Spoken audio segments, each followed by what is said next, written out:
Bonjour, je suis Charlotte Bouvet, en 3e année de doctorat à la faculté de droit de Nancy. La dystopie, ou plutôt l'Uchronie dans laquelle nous allons nous plonger, est celle de Ian McEwan, dans son ouvrage « Une machine comme moi ». L'histoire est celle d'Adam, un androïde extrêmement perfectionné. Il ressemble trait pour trait à un être humain, tant dans son comportement que dans son apparence. Au début du roman, Adam vit en parfaite harmonie avec Charlie, qui a dépensé toutes ses économies pour l'acheter, et avec Miranda, la compagne de Charlie. Les deux ont même programmé les traits de caractère d'Adam dès son acquisition.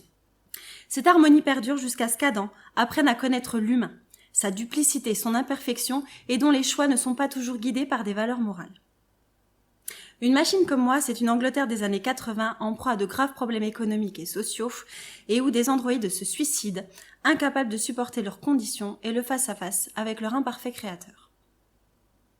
Adam, lui, préfère mener ses propriétaires sur le chemin de la vérité, les confronter aux nœuds formés par leurs mensonges et leurs désirs mêlés.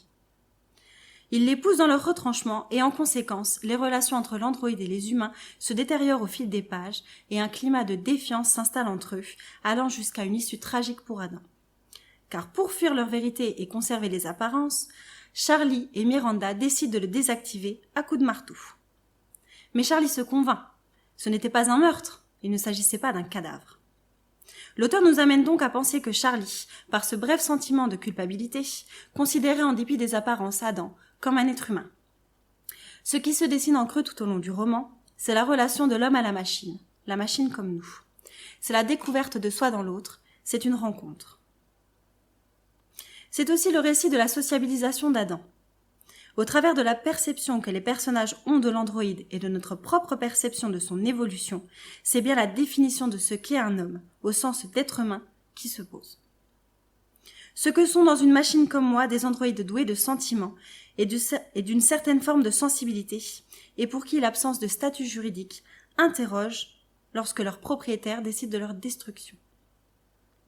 L'auteur nous entraîne subtilement sur le chemin de la réflexion, en tissant un récit au travers duquel les points de vue de l'androïde se multiplient, le regard d'un enfant, ou d'une femme en recherche de stabilité et d'amour, ou même d'un père souffrant qui confond l'androïde et l'être humain.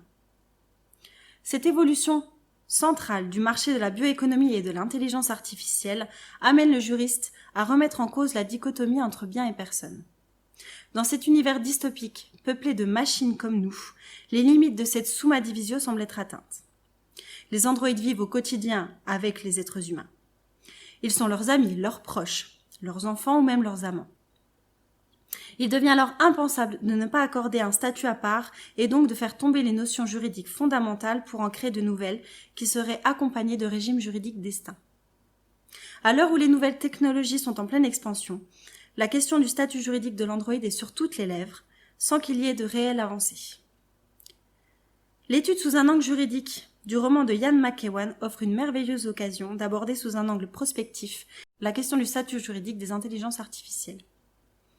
Rendez-vous les 8 et 9 décembre prochains à l'hôtel de Massa, à Paris, pour en débattre. Je vous remercie de votre attention.